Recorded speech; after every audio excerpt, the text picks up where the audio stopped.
I have no more campaigns to run. My only agenda,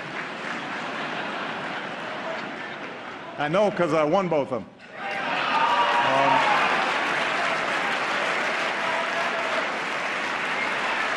The man with the thinnest skin ever, at least to my recollection, ever to hold the office of the presidency. He's got nothing to do with black, white, just thin-skinned. He just, that applause when he said I have no more elections to run, oh boy, did that burn him. David Bozell, Executive Director of ForAmerica, joins us. Hello, David. Hey, Steve. Hey, Newsmax family. How are you? Good, good, good. Glad you're aboard. That was such a telling moment because that's who he is. He couldn't let it pass. He couldn't brush it off with a smile. He had to rub it in his mind, rub it in the face of the Republicans. Totally planned. And I'm sure his people knew that his statement about not running anymore was going to get some sort of a reaction, and queued up his joke. But he's such a narcissist.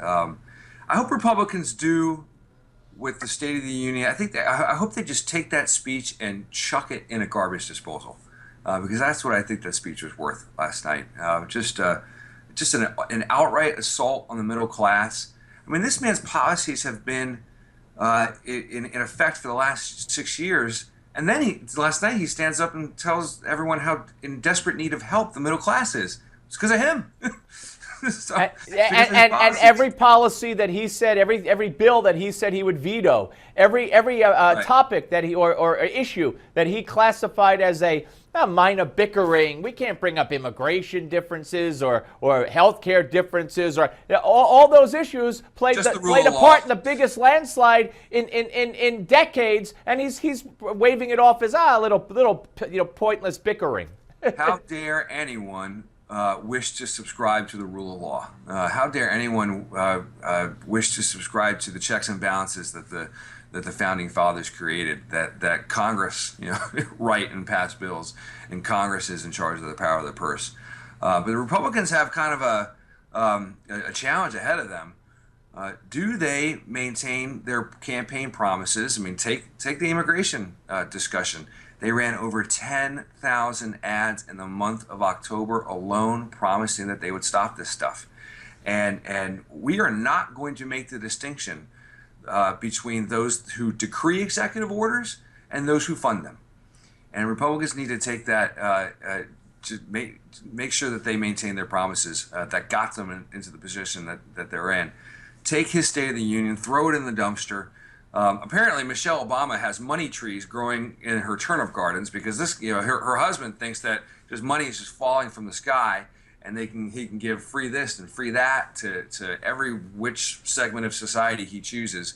It's not the way it works. This stuff doesn't grow on trees, and Republicans need to just continue to push with the conservative agenda, and they'll be fine, so long as they're aggressive and do it early and often. Yeah, and I know that you folks at ForAmerica will hold the Republicans responsible. I'm not surprised when I read these stories about behind-the-scenes talks or plans or strategy or plotting to come up with some comprehensive immigration reform bill eventually, and it's frightening to think that they would capitulate on that.